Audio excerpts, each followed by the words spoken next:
Can he see us? He can see us, yeah. Oh, you're right, guys. Yes. You know what it Easy, is? brother. You know what happened, right? I had my AirPods in, and they've literally, I don't know why, they just stopped working. They died. Nah, that's cool. Your audio is good though. Yeah, it sounds clear. Oh, that's all right then. That's right. As long as it sounds right, that's the main thing. But, how you What are doing, you using? man? Your phone? Yeah. Yeah, see, it's so clear on the phone. It's better than the laptop. Hey, happy days then. Happy days. How's everything been, man? How you been finding the work down Luton? How's the barbering been? Yeah, you know what? Look, life's good. Luton's obviously good. It's like it still feels a bit surreal, if I'm being honest with you. The barbering's going well. I'm at the new shop in Dunstable, so I'm doing all of that. So yeah, life's good, lads. So I can't really grumble at all, man. It's all looking good. How about yourselves? No, it's going well, man. Obviously, we wanted to bring you on the live stream because we're sort of struggling at the minute to find someone who else is passionate to talk about Luton Town, to talk about. Obviously, we know you know ball. You know ball. We knew that from the first time we spoke to you. To find someone that can sort of talk about the ins and outs and what's sort of happening and what they think, and is it time to panic? Is it time to push the panic button, or is it time to say, do you know what? Hold on now. Let's calm down. And is the ship sailing or is the ship sinking? You know what? Everyone just needs to relax because I think we spoke about it previously. Is that when we went to the Championship, it took us a little while to adjust to it. You know, we got battered by Brentford 7-0. We wasn't looking particularly great. And then suddenly we got into the swing of it. And I'm noticing it in the Premier League. You know, you've only got to look at it. 10 years ago on Saturday, we played Matlock Town in the FA Trophy. 10 years later, we're playing Man United. And let's be fair, we gave them a game. You know, you wouldn't have thought that was little old Luton against, you know, former champions of Europe, Premier League winners, FA Cup. You know, they've won everything. You know, you would have looked at that game, and any neutral watching that would have thought Luton were an established Premier League team. So, you know, I don't think we need to panic yet. You know, the performances are there. I think we've got the right players in. I think everyone just needs to relax and just remember we're going up against teams that will have one player that costs 3, 4, 5, 6 times the amount of our whole squad. But I think they've been doing us proud. Like, I've not watched the game yet where I've actually like stopped watching it and gone, oh, I'm really hacked off or anything, because they're doing us proud. And I think everyone just needs to realise that they're doing well, they're adapting, and points are coming. There's going to be a big win. You know, we've got the dreaded month from hell coming up in December, as they're saying it. But I think we're going to turn over one of the big boys. I've just got a good feeling about it. Yeah, I think we actually get points in December. Yeah, I think we get points because I know we've got. I'm gonna just pull the fixtures up on my phone just so I'm 100% sure about what I'm saying, because I don't want to be talking blind at the same time. But I think we've got Man City, Arsenal. Yeah, so we got Brentford in December, Arsenal, Man City, Bournemouth, Newcastle, Sheffield, and Chelsea. like, Imagine you know turning what? over Man City. What's that? Imagine turning over Man City. It could happen. It could happen. It's happened before. Yeah. It could happen. You've got to think, right? When we had Liverpool at home, everyone thought that Liverpool, like even all the Liverpool supporters, they thought they were going to turn us over. But, you know, they rocked up. They come to our little ground. They go into the really small dressing room. You know, they walk out onto the pitch and you're right close to the fans. It's intimidating. So why couldn't we do Man City? You know, stranger things have happened, and this is football at the end of the day. And you know, it's a David versus Goliath sort of match, but we could definitely get points there. But I think out of all them fixtures you said, you know, if we could get 6 to 7 points out of all of them, I think that'll put us in good stead. Yeah, no, 100%. Because the teams, I've been saying it like there's sort of, it's a 4-horse race down there at the minute anyway. Because we're only what 10 games in, 9 games in. Yeah. So it's a 4-horse race at the minute. Bournemouth beating Newcastle is like, oh, maybe one of the 4 is sort of starting to pick up a bit of pace now. I know they've beat Burnley and Newcastle in the past 3 weeks. So are they sort of hitting a spell? And is it like when we play Palace now, draws are not really enough at home against a Palace or against a Brentford or someone like that? Yeah, you know, we've got to pick up the points, especially like for me, Palace is a bit of it's a 6-pointer realistically. It's a bit of a 6-pointer of a game, and you know, but it's a game that we could definitely win. I think, you know, with the way it is at Kenilworth Road, the way we played against Liverpool, the fact that we're on that small pitch that teams seem to hate, you know, that I definitely can see us doing it. But I don't. The honest truth is, I'm not even worried about those above us because we've only got to worry about ourselves and the points that we're getting. and we could see us climb. Like we've been going in and out of that bottom three now over the last few weeks, but there's points to gain, there's points to get, and I can definitely see it. I think like come the end of the season, we're going to be in and around the area. I'm not saying we're going to go on a run, we're going to finish mid-table, but we could be in and around that area, and I think anything could happen. And I think you're actually going to start seeing Fulham slip in there. Do you think? Yeah, because I'm looking at Fulham and I'm thinking, I don't know. And this is the issue I have with Luton at the minute. It's not an issue, let's say. It's not an issue, but it's a bit of a concern because we play good football to how we play. So I think we play excellent football now. We have been at the minute. We create loads of chances. We whip balls in. We get in dangerous areas, but Burnley, Sheffield, and Luton, and I'd say even Fulham now, they just don't look like they have someone who can guarantee you some goals or who's going to score you goals. Whereas Nottingham Forest have got a Chris Wood. Chris Wood at them lower end teams, he's a good vocal point up front. He scores a lot of goals. Yeah. Even Dominic Solanke, like I'm not a massive fan of Dominic Solanke, but he does score goals and he will get you goals. And you see that in the Newcastle game, the way he picked the ball up on the edge of the box and sort of carried it into the box and just slotted it in. And that's sort of the only thing that worries me with Luton. Like, I think Adebayo's been brilliant when he's come on. I think Morris has been excellent, but they were never were they ever really going to be able to score 10, 15 sort of goals or 12 goals? Do you know what I mean? Yeah, I think it's hard for any striker that plays for Luton at the minute because of the way that we're playing. Carlton Morris last year was obviously up front with Elijah in a two-pronged attack. This year he's up there on his own and he's got no one to sort of feed off. So that is the only concern. But I think Morris is getting into the right sort of places, and I think it's only going to take him to go on a little run, and we'll start seeing him scoring goals. Like, can he hit double digits? I think he can. He's already scored 3 so far.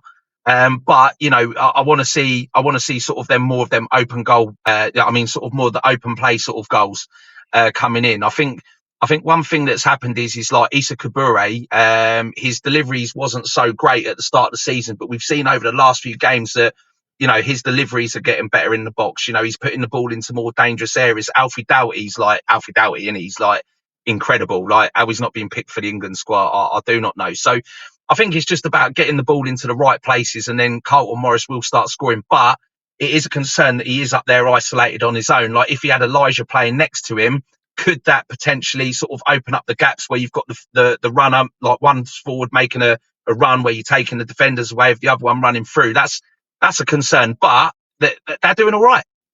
Yeah, like I said, I don't even really blame Morris because I think the way that he's been asked to play and the way he has to play, he's always 2 or 3 on 1 at all times, really. He's got the CDM dropping in on him and he's got the 2 centre-backs on him. So he's doing brilliant for how many people he has on him. But if Ogbene was scoring loads of goals from it, or the other winger was scoring, or Townsend starts scoring a lot of goals, or Brown, for instance, then it's not really a concern. I'm like, Morris is fine doing what he's doing as long as there's goals coming from somewhere else on the pitch.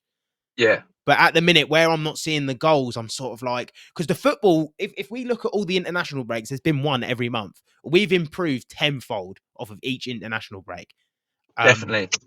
So I'm not worried about the football, the way we've been playing football. And when you narrow it down, teams, I think we've only lost at home by 1 goal. Yeah. We've played Tottenham at home, West Ham. We played West Ham at home when they were at their best. So I'm not worried about that. I just think we need to start turning some of these, like the Burnley loss at home is a bit of it's a killer. Like you don't want to be they're the sort of teams you need to beat at home if possible. Yeah, and we need to start seeing that players actually taking more shots. We've got players that can shoot. Andros Townsend, let's be fair, I don't think I've ever seen him score a rubbish goal. No.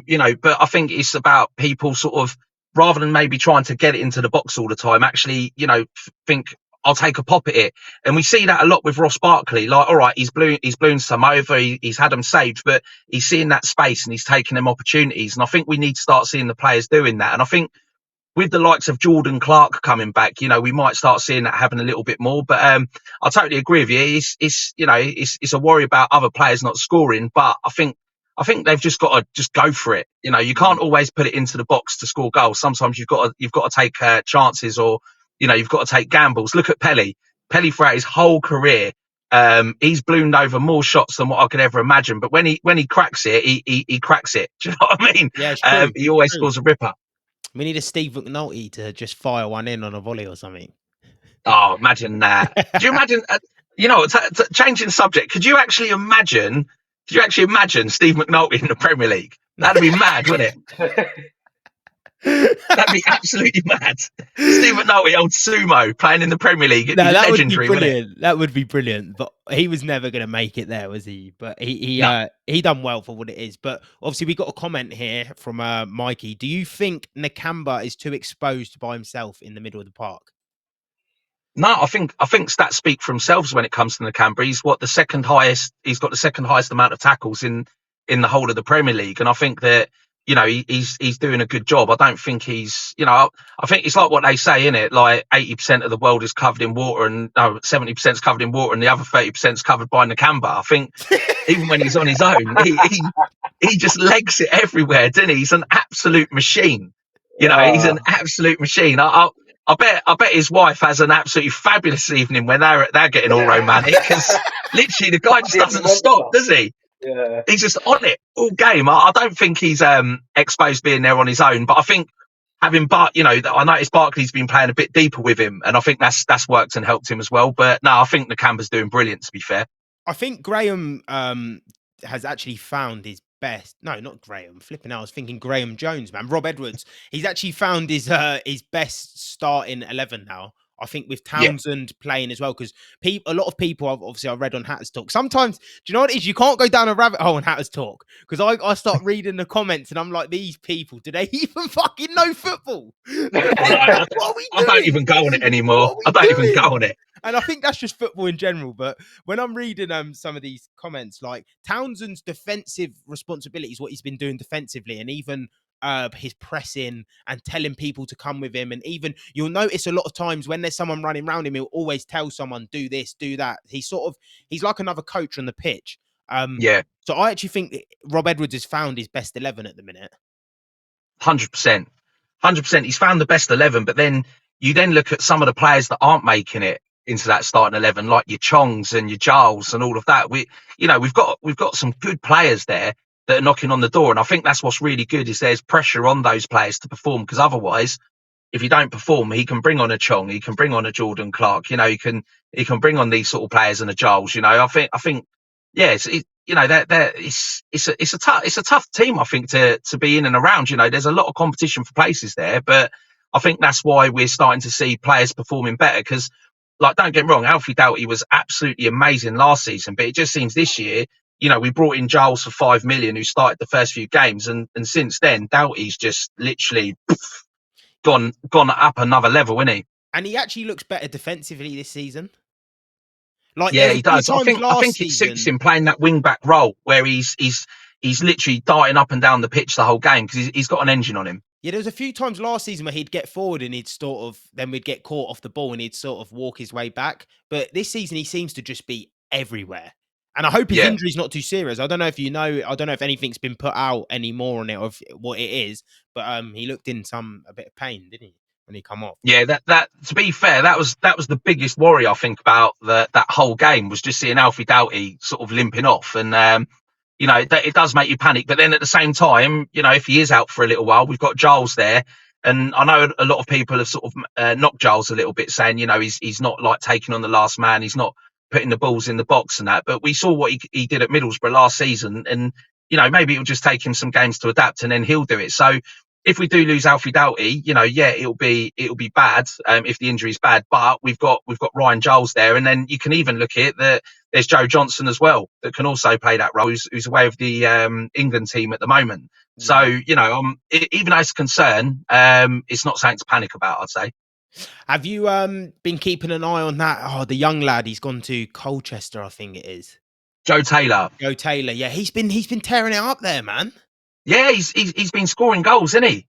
And he's been scoring goals. He's that other dynamic of, like, I know we've seen an Adebayo and a Morris, but I look at a Joe Taylor and think he complements a Morris a little bit more. Just the way the last man runs, the quickness of him, like, that could be a good player to be bringing back in January, if it's a possibility or whatever he thinks. Obviously, I'm not the manager, but I'm just saying the guy's been popping goals in. I think the thing is, though, is there's a massive golfing class between League Two to the Premier League. You know, we have seen players obviously make that jump throughout the history of football. But at the same time is that, you know, if he's there and he's banging in the goals, you know, he's only what, 20, I think he's only 20, 21. Yeah, I think he's very You know, keep him there for, you know, firing it out. You know, if I was to bring back a striker in January, I'd bring back McAtee from Barnsley. He scored last night, didn't he? Yeah, he scored two. I think he scored two last night. Yeah. But, you know, what I like about him is that obviously he's playing League One, but all right, he's not scored loads of goals, but when you hear about how he's playing, they say about how he complements, about how he's like, you know, how, you know, basically the way he assists and all of that. You know, he's a player that I could see doing well for us because he will shoot from anywhere. You've only got to look at McAtee's goals throughout time, whether it be for Grimsby, whether it be for Barnsley this season. He scores goals and he doesn't mind shooting from anywhere. And as I was saying earlier, I think that's what we're lacking, just someone to take shots at goal. Yeah. What do you think the most impressive performance has been so far? You know what? It's got to be Liverpool, isn't it? It's got to be the Liverpool game. I think as a performance goes, the way that we defended, the way that Rob Edwards got the game plan literally spot on. I heard his interview the day before and he said, as a team, we've got to defend together and we've got to attack together. And he goes, and against Liverpool, you'll see a lot of defending. He goes, but there'll be times when we hit that attack and we'll go for them.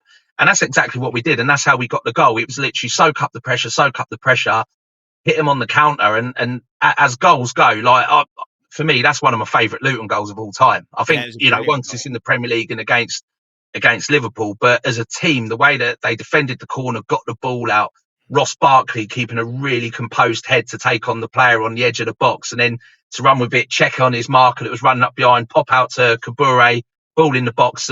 But, you know, Chong wanted it, he got it, he scored. You know, that for me was just unreal. What was the atmosphere like around the ground that day? It was rocking.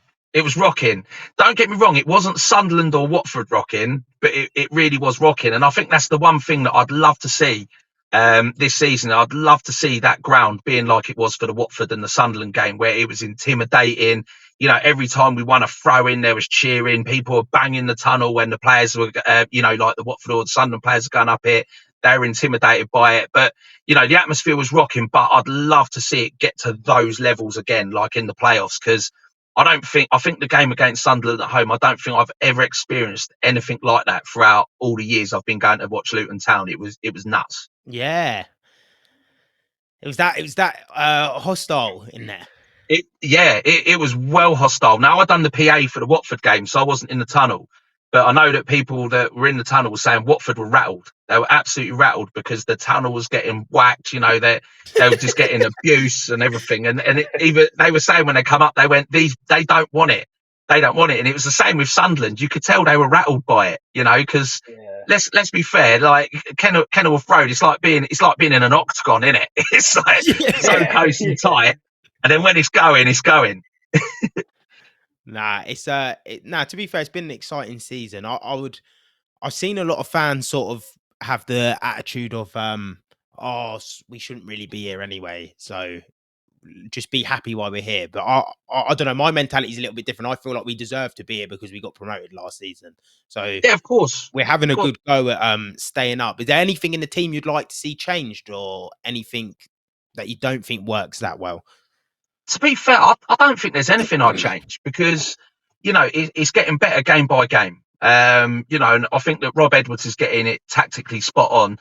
And for any football supporter, like I notice it with a lot of the away fans when they're posting saying about Luton shouldn't be here, it's an embarrassment. You know, Luton being in the Premier League is one of the best things that's happened for football for a long time, because it goes to show that you can be an underdog and you can get to the promised land. You know, for people like your Cambridge Uniteds, your Rotherhams, you know, we're all in that kind of sector, aren't we, of being teams that have been in bother or in trouble. But, you know, a Cambridge fan put on Twitter once, he goes, Luton getting to the Premier League can now make every team dream that they can do it.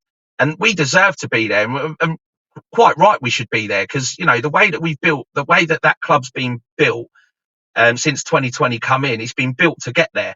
And regardless of the fact that we've got a small stadium, regardless of the fact that we're Little Luton, we're there, and we're there because we deserve to be there. And anyone that disagrees with me, feel free to knock on my door, because I'm not having it.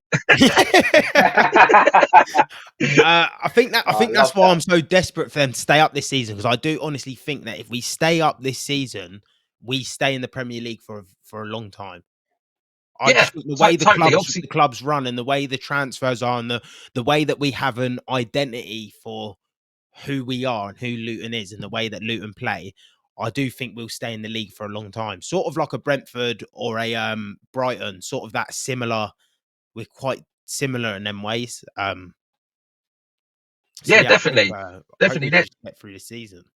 There's no reason why we can't stay there. Obviously, there's the dreaded second season syndrome, isn't there, where a lot of teams sort of crumble on that second season. But I think for football, if Luton stay up, it's going to be a massive point proven that you don't have to go out and spend 100 million. You don't have to go and spend, like Chelsea, nearly £1 billion on football players. It just goes to show, if you can build a good squad with a good team and a good team ethic, that you can do it. And I really hope we stay up, just so I can ring up Talk Sport and give it to Jason Cundy, because I tell you what, that bloke knocks us down all the time. And and Garth Crooks as well. We're there to make up the numbers. We're not there to make up the numbers. We're there because we're bloody Luton Town, and we flipping deserve to be there. I nearly swore there. I've stopped myself. You can swear. You can swear. Go, if you need to swear, get it out. I better not. Go on, fucking say it. They just need to gel and find their feet. Just keep gelling in. It's a process. It's a journey, and that's what people forget. They just want, like, you're in the Prem, you got to do well. It don't work like that. Just relax and let the players find their feet. Exactly. Well, it's like what I was saying about the Championship. We had to find our feet. We had to settle. And you've noticed game on game, we've got better. Like, we got beaten 4-1 by Brighton. Don't get me wrong, it didn't reflect a 4-1 loss, but we deserved to lose. We then got beaten 3-0 by Chelsea, but same again, we played better, and it's just got better and better and better as they're gelling. And so I totally agree with you. They've just got to give the team time, and then if they give the team time, we'll start seeing rolling. We'll get a few of them shocks in, and then we'll show the world what Luton Town's all about. Yes, because I think you lose sight of how many games you've actually played and how many games there are. Like, we're not even. I don't even know if we're a quarter of the way through the season yet. Yeah, we are quarter through. Yeah, we're a quarter through. Well, we're nearly halfway through, aren't we? 7 more games, and we're halfway through the season. 7 more through, and we're halfway. So we're about a quarter. We're about a quarter through. Just over a quarter. But that's there's a lot of time to get 3 wins. There's a lot of time to get 4 wins. There's a lot of time to sort of go on a bounce. And I'd say we've played quite hard teams at the minute. Yeah, definitely. We've played Chelsea, we've played Man United. You've got to throw Brighton in there, because Brighton are no mugs. West Ham, Europa League winners. We've played some really tough teams. And we've proved that we can play against the big teams. And I think Liverpool, for me, just proved the point that we can do it. So the world's our oyster. And even though we've been sort of we've rode our luck a little bit with a few chances, which I think will happen in every game anyway, just because the quality of all the other teams. But when you think, you're like, well, we could have got if Adebayo scores that goal against Tottenham when it's 0-0 and 10 men, we could be. There's 3 points there that we could have taken. Or, for instance, if we could have held on a little bit, the Liverpool one I'm not too annoyed about, because it's Liverpool at the end of the day, and they can score at any time, really. And they've proven that against every team they've played. So I'm not too upset about that one. But then the Burnley one is sort of 2 dropped points when we could have come out of there with a draw. And I'd argue that we probably, if they don't score from kickoff, we probably go on and win that game just from momentum. Yeah. So it's totally sort of like there's been them few little hiccups that if we can just get scoring when them chances come, I think we stay up, and I think we stay up. They need that confidence, just that confidence to ooze and find their feet. But like you said, I think they have been anyway. They have been getting better on game. Yeah, 100%. Like, you look at Tom Lockyer. When we first started at the start of the season, he looked like he was struggling a bit, and people were questioning him, which I thought, how can you question Tom Lockyer? He's an absolute legend and a hero, isn't he? But you've only got to look at him at the weekend. He was superb. And he's, against Liverpool, he was incredible. It's that they're doing good. They're doing good. And I'm, you know what? I was thinking this, like, I was driving to work the other day, and when you drive to work on your own and you just think about life, well, I normally think about Luton Town, and I was just thinking, like, how proud has this team done us? Like, seriously, how proud are they doing us? You don't get roared off the pitch and applauded away from home, losing 3-0 at Chelsea, unless you're doing something right. They got absolutely applauded off the pitch against Man United and cheered for. People can see that they're doing something right, aren't they, guys? Do you know what I mean? Yeah, no, 100%. And I actually think, like, just like you said, the Liverpool one sort of proves that we're a team that can go out there and get a result. Like, that's a team you'd 100%. never think we're taking points off, really, home and away. You'd sort of say them and Man City, home and away, we're probably going to lose out on 6 points. So to go and get a point we from didn't. Liverpool, it's like. But who's been your standout sort of player, or someone who surprised you a lot? You know what? I think Obene has been absolutely incredible. He didn't start the first few games. He made a few sub appearances, like he came on against Chelsea and he looked really good. But Obene, for me, we've got him from Rotherham for free, and he is absolutely tearing that division up. Like, it makes you think, how has he not been in the Premier League beforehand? So definitely Obene for me has been the big standout. But then you've got Mengi as well at the back. You look at his record, like when he's been on loan at places like Birmingham and stuff like that, and he's had so many injury issues, and yet he's come to Luton and managing him right, and he looks like an absolute machine. It makes you think, how's like Ross Burke or Amari Bell going to get back in the team over him, because he's been unreal. But you could keep like naming so many of the players that have done well, but standout performer for me, it's got to be Obene. And I'd most probably say players that have been with us for a couple of seasons, then you'd say Doughty. But yeah, Obene for me has just been an absolute, not just a class player, but what a bit of business that was. We got him for free. That's like insane. Yeah, and he's especially if we get relegated, he's going for big money next season. Oh, 100%. Could you imagine Obene, Doughty? You've got to look at Kaminsky in there, because I can't even believe I haven't even mentioned him yet. Kaminsky's been unbelievable. Oh, that point blank save on Saturday against Hoyland, whatever his name is, like wow. Like, if we did go down, the money we're going to make off some of these players will be ridiculous. Do you think that hurts? If we start selling a lot of them, it hurts us coming back up? Or do you just trust in the recruitment so much that if it's to be, we'll get back up there anyway? Yeah, you've only got to look at what Mick Harfer's done throughout the years, haven't you? The players that he's brought in and the players that they found, like, Jordan Clark at Accrington Stanley. Do you know what I mean? Like, what on earth? Like, and that they got him. Then you've only got to look at the recruitment. The recruitment's been absolutely incredible. The list of players you could name that we've got in for next to nothing or nothing, that have gone on to be absolute superstars, is unreal. Even if we got relegated and we lost 5 of that starting 11, I would have complete trust in like what Mick and 2020 and the manager would do to rectify that, because yeah, there's just something special about what they're doing when it comes to that recruitment that I'd have no worry at all. No, 100%. Is there anything we've not touched on? Any other things that you think's interesting to talk about? Anything going on with you? Anything going on with 1981 events? Yeah, well, 1981 events, it's going really well. We've done some like amazing gigs recently. We've done all the Hertfordshire and Buckinghamshire Oktoberfest, performing to 3,000 people. And for all those that are watching, if you need a DJ, we can get you the best ones around. And but yeah, so no, the business is going well. The barbering's going really well. I'm now at Dunstable Barber Co. on West Street in Dunstable. So that's all picking up, and obviously with Luton Town, life's good, and then a few other ones for me is there's a couple of good shows coming up for Goodwin Boxing over at York Hall at the end of November and early December. So it's definitely going to be some good things happening this month. I know Linus is on I think it's the 2nd of December one. Yes. Is it Goodwin on the 9th as well? Yeah, Goodwin's on the 9th. They're doing the 25th of November, the 2nd of December and the 9th. But I'm only DJing on the one on the 9th, because the 2nd of December, they have the big production team that come in, because it's Box Mania, and yeah. that card's like brilliant. It's a shame about the Brad Pauls having to pull out, but You know, the card's looking good. And then I think Jordan's on the 9th, isn't he? Jordan and Frankie.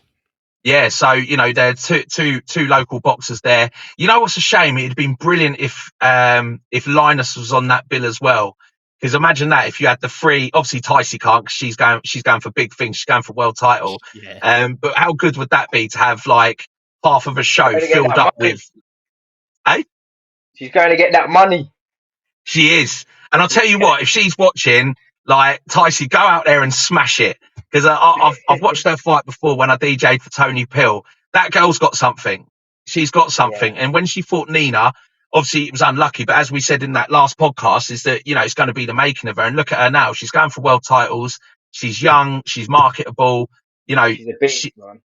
I want her to win that title, bring it back to Luton, get on that pitch, flipping, do a lap of honour, because you know she'll be the first female to bring back a world title to Luton, and you know, I hope she smashes it. I really do, I really do. She was literally just on before you, and we were just excited about this fight, man. Yeah, it's going to be a good fight. Obviously, she's the away fighter, so you know she's straight away. You've not got the upper hand if you're the away fighter, you know, but she's going away from home. She'll have a Luton army with her, and let's just hope she gets. I think really she's got to go for a knockout, really, or she's got to just purely dominate the fight as the away fighter. But you know, I just want her to get that title. I want to get that title. I think I'm gutted. I've got a DJ that night because when's that? Next Friday, 24th, I believe. Yeah, I think it's Friday. Yeah, I'm DJing, so I'm not going to be able to watch it. But if I can find a little thing on my phone, I'll be definitely watching it to support her. Yeah. Yeah, I think it's. I'm not sure what the timings in that are, but I think I might be buying a login anyway, so I'll link you over any the stuff. Oh, top man. So you can just go on there and watch it. Legend. Obviously proud sponsor of the Curious V Gin as well, so thank you for that. So people, if you do need a DJ for parties or big events, like you said, you've just been doing Oktoberfest, you're doing the Goodwin shows, head over to 1981 events on Instagram or contact Darren directly. Yeah, nice one. I appreciate that, boys. And I think, you know, people need to show you appreciation for what you're doing, you know, for sort of the fight game, whether it be local, nationally, you know, you're even doing the international stuff. And, you know, I think if anyone's watching this, you know, make sure you're sharing these guys, make sure you're sharing the posts, make sure you're watching the videos, because, you know, you guys are doing something great for, like, as I say, not just sort of the Luton and the surrounding areas, but also for the fight game in general. And yeah, you know, it'd be good to see more people supporting you. And like, as a sponsor, you know, like as a sponsor, what you guys are charging is it's not that much, you know, and you know, more businesses could get behind you. And if more businesses get behind you guys, it's going to see the Curious for G and grow and grow and grow. And then hopefully one day, boys, you won't be talking to me, you'll be talking to big stars. No, we still got time. We still got time for Darren Jones, man, the legend, one of the legends of the podcast, all out. We'll be taking you with us. Top man, yeah. Where's my t-shirt? I need the t-shirt, lads. You know, I've got me a Volvo Elite one. I've not got a Curious Virgin one yet. No, I'll get one made for you and I'll get it sent over to you, man. Don't forget, double XL. I'm a bit wider than you, boys. One of these ones. What's that? Do you want one of these ones or one of the other ones, like the original ones? I'll have one of them ones. One of these ones, yeah. Wicked. I'll sort it out. I'll get one sent over to you. I'll tell you what. If I get that for the 9th, I'll wear it at York Hall. We'll all wear it at York Hall. Wicked, yeah. We'll get. You guys are going to be there as well, aren't you? Yeah. Obviously, Frankie's fighting, Jordan's fighting, so we'll be down there. We'll mash up the dance. Two for the price of one, innit? You can't say no to a deal. That's it, lads. Well, don't forget, you've always got a seat in my car, boys, if you need a lift. No, wicked. Obviously, thank you for coming on. We appreciate it, and yeah, people go check out Darren Jones and go check out 1981 events.